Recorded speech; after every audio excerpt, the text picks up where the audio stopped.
Shalom, salam sejahtera bagi kita semua. Perkenalkan, kami dari mahasiswi Universitas Pelita Harapan. Kelompok kami yang terdiri dari Bernice Agusta, Sinida Alfiana Rosa, Isabella Dwi Anjani, Jenny Lolita, Siagian, dan Natasha Angela Nababan. Kami akan menceritakan kisah penciptaan dan kejatuhan manusia di dalam dosa.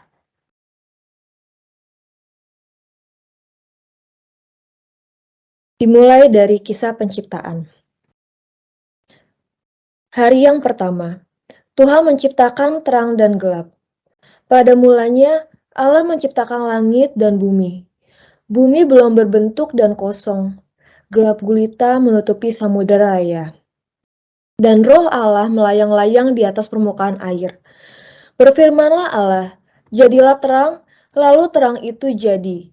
Allah melihat bahwa terang itu baik, lalu dipisahkannya lah terang itu dari gelap, dan Allah menamai terang itu siang, dan gelap itu malam.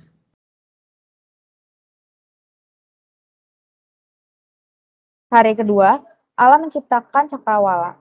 Berfirmanlah Allah, jadilah cakrawala itu di tengah segala air untuk memisahkan air dari air. Maka Allah menjadikan cakrawala itu dan memisahkan air yang sudah ada di bawah cakrawala itu dan air yang ada di atasnya. Lalu Allah menamai cakrawala itu langit.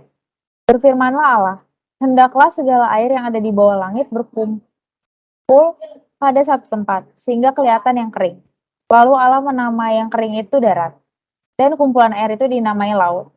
Allah melihat bahwa semuanya itu baik.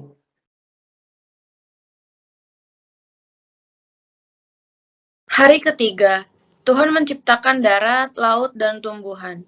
Berfirmanlah Allah, hendaklah tanah menumbuhkan tunas-tunas muda, tumbuh-tumbuhan yang berbiji, segala jenis pohon buah-buahan yang menghasilkan buah yang berbiji, supaya ada tumbuh-tumbuhan di bumi. Dan jadilah demikian. Tanah itu menumbuhkan tunas-tunas muda, segala jenis tumbuh-tumbuhan yang berbiji, dan segala jenis pohon-pohonan yang menghasilkan buah yang berbiji. Allah melihat bahwa semuanya itu baik.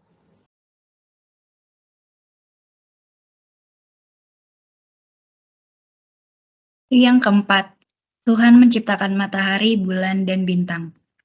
Berfirmanlah Allah, jadilah benda-benda penerang pada cakrawala untuk memisahkan siang dari malam. Maka Allah menjadikan kedua benda penerang yang besar itu, yakni yang lebih besar untuk menguasai siang dan yang lebih kecil untuk menguasai malam, dan menjadikan juga bintang-bintang. Berfirmanlah Allah, hendaklah dalam air berkeriapan makhluk yang hidup, dan hendaklah burung berterbangan di atas bumi melintasi cakrawala.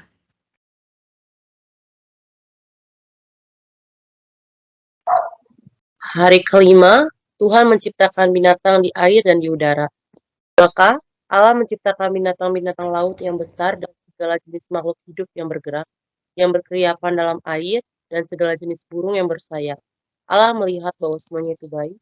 Lalu Allah memberkati semuanya itu firman-Nya. Berkembang biaklah dan bertambah banyaklah, serta penuhilah air dalam laut. Dan hendaklah burung-burung di bumi bertambah banyak. Berfirmanlah Allah, hendaklah bumi mengeluarkan segala jenis makhluk yang hidup, ternak dan binatang melata dan segala jenis binatang liar.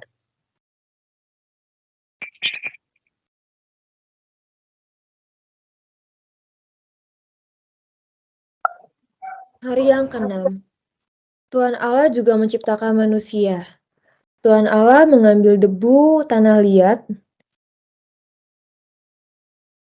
dan juga Allah membentuk manusia seperti gambar dan rupa Allah. Berfirmanlah Allah, baiklah kita menjadikan manusia menurut gambar dan rupa kita, supaya mereka berkuasa atas ikan-ikan di laut dan burung-burung di udara, dan atas ternak dan atas seluruh bumi, dan atas segala binatang melata yang merayap di bumi. Maka Allah menciptakan manusia itu menurut gambarnya, menurut Allah diciptakannya dia, laki-laki dan perempuan diciptakannya mereka. Allah memberkati mereka, lalu Allah berfirman kepada mereka, beranak cuculah dan bertambah banyaklah, penuhilah bumi dan taklukkanlah itu.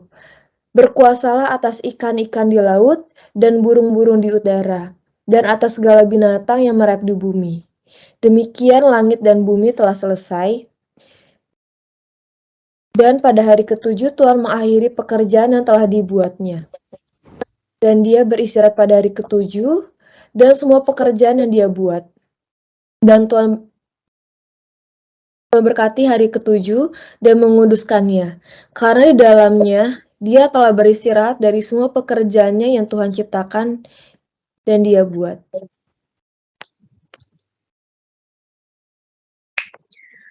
Kejatuhan. Pada mulanya Allah menciptakan alam semesta. Allah menciptakan dua makhluk yang berkepribadian, yang diberi akal budi, hati nurani, serta kehendak bebas, yaitu malaikat dan manusia. Allah tidak ingin disembah oleh makhluk yang tidak berakal budi seperti robot, namun oleh makhluk yang memiliki kehendak bebas. Mereka bisa memilih untuk mentaati Allah atau menentangnya. Tentu bagi Allah, Sang Pencipta, lebih baik ditaati oleh makhluk yang berakal budi dan berkehendak bebas ketimbang oleh makhluk yang tidak berakal budi seperti robot. Allah menempatkan manusia di bumi dan malaikat di surga. Untuk membentuk karakter manusia yang mematuhi Allah, ditempatkan pohon kehidupan dan pohon pengetahuan baik dan jahat. Jika manusia mematuhi Allah, manusia tidak akan memakan buah pohon kehidupan, namun akan berlaku sebaliknya. Jika manusia tidak mematuhi Allah, tentu mereka akan berusaha memakan buah pohon kehidupan. Semua pohon dalam taman ini boleh kamu makan buahnya dengan baik. Tapi pohon pengetahuan yang baik dan yang jahat, jangan kamu makan atau raba buahnya. Karena pada hari kamu memakannya, pasti kamu mati. Tidak, Tuhan, saya janji tidak akan memakan buah itu. Tuhan melihat Adam merasa kesepian. Ia merasa lebih baik ada seorang manusia lagi untuk dijadikan penolong Adam.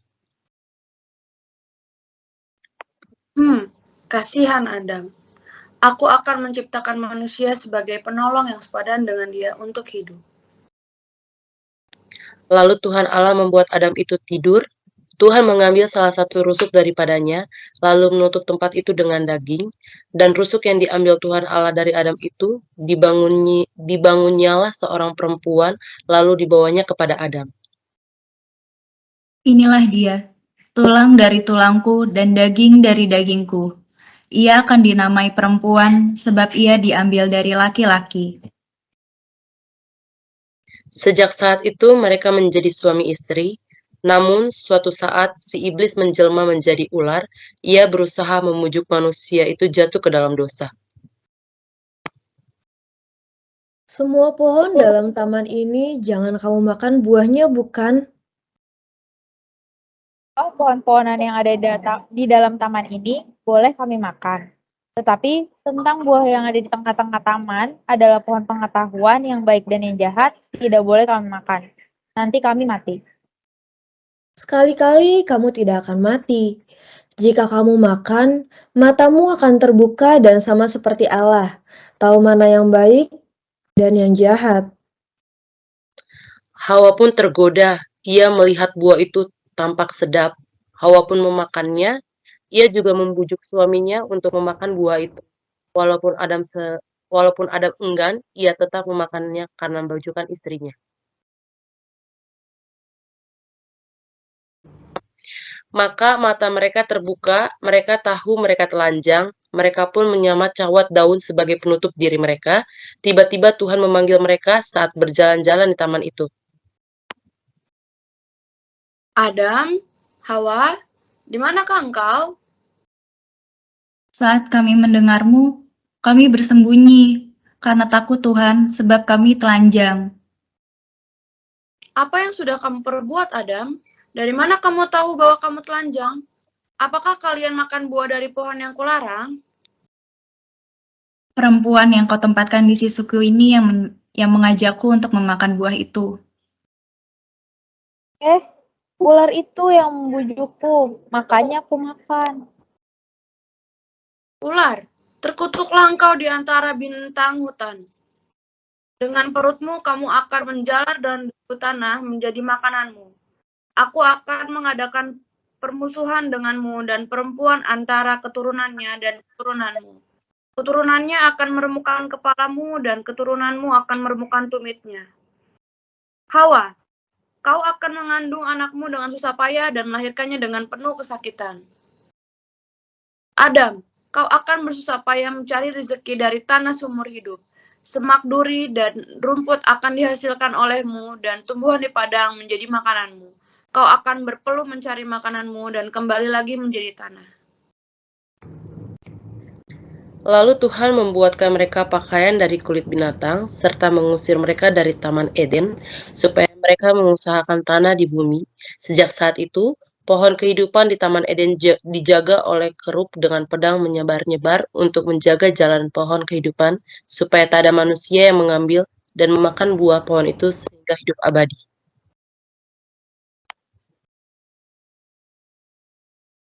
Refleksi, ketika manusia masih ada di Taman Eden, hubungan manusia dengan Allah begitu akrab, namun mulai Kejadian pasal 3, kita menemukan bagaimana peristiwa kejatuhan manusia dalam dosa berdampak pada rusaknya seluruh tatanan semesta yang Tuhan ciptakan.